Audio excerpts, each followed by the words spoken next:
Hello, it's Rebecca Budd from Tea, Toast, and Trivia Podcast.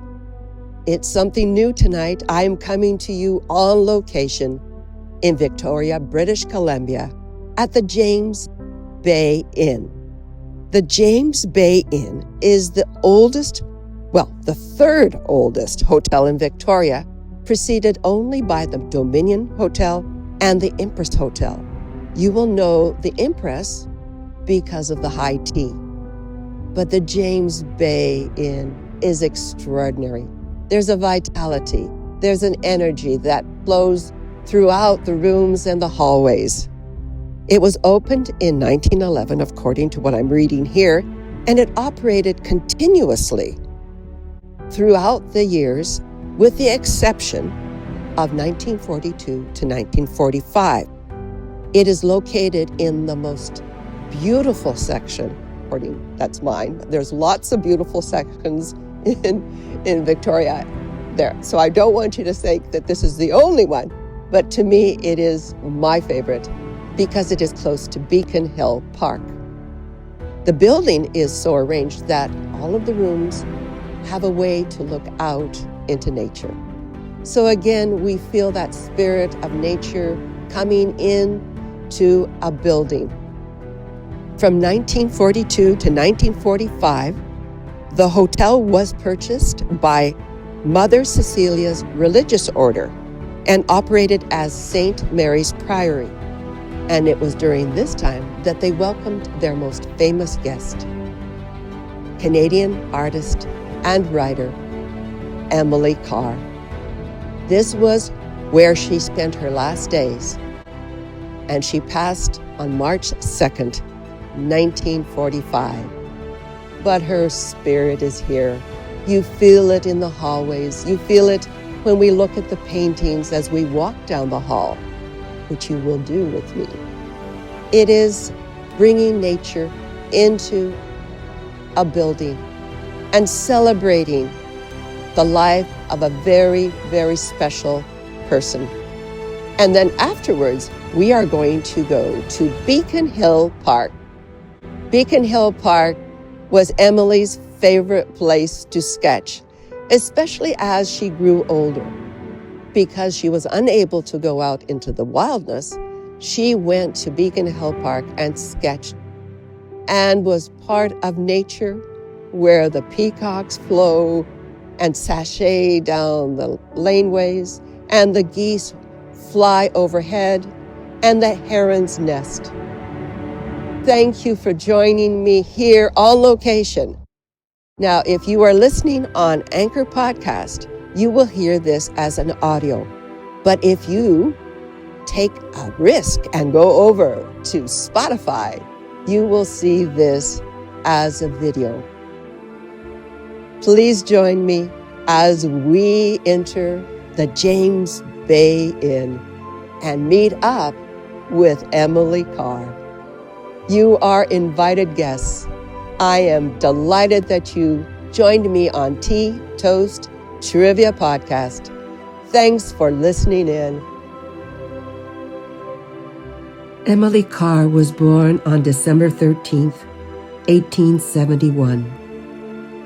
She was inspired and influenced by the indigenous peoples of the Pacific Northwest coast. She is considered one of the first writers and chroniclers about life in British Columbia. When Emily was 27, she traveled to a village near Ucluelet, located on the west side of Vancouver Island. This was the home of the Nuu-chah-nulth people. It was a pivotal moment, which made a profound and lasting impression, marking the beginning of the sketches of and visits to Aboriginal villages. Adopting the name of Klee-Wick, she visited First Nations village of Haida, the Upper Skeena River, and Alert Bay. Emily Carr's paintings captured the spirit of Canada in a modern style. As she aged, her paintings reflected an increasing fear of the environmental impact of the industrial logging and the ecological effects on the lives of Indigenous people. I am reading a passage from Emily Carr's autobiography entitled Growing Pains. With spring all about me, I sat sketching in the clearing that was now given over to second growth. Baby pines, spruce, hemlock, cedar, and creeping vines, fireweed, bracken. Though everything was so still, you were aware of tremendous forces of growth pounding through the clearing, aware of sap gushing in every leaf, of push, push, push, the bursting of buds, the creeping of vines, everything expanding every minute, but doing it so subtly you did not actually see anything happen.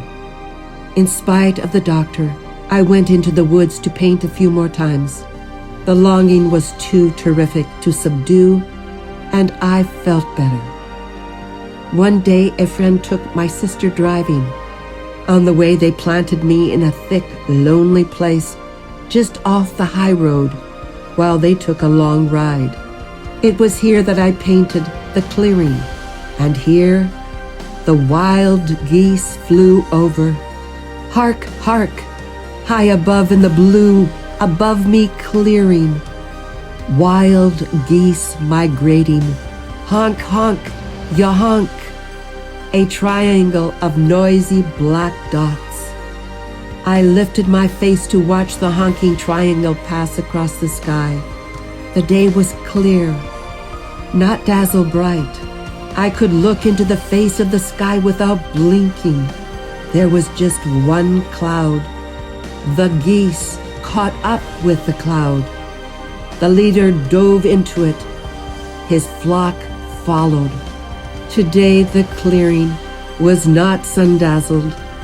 Rather, it was illumined with spring.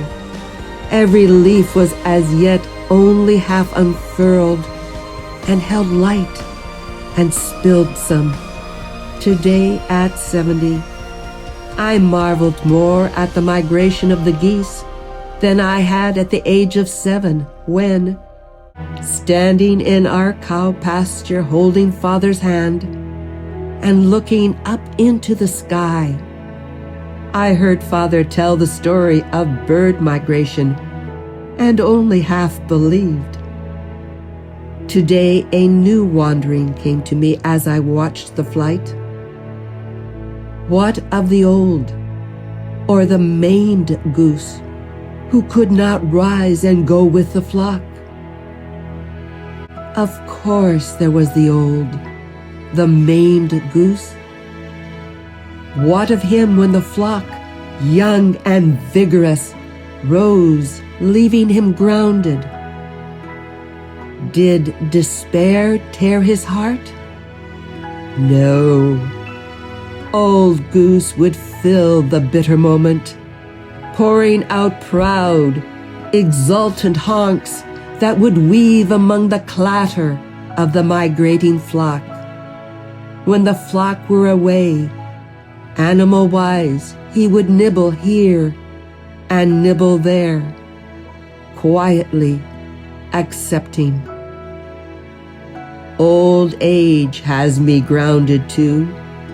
Am I accepting?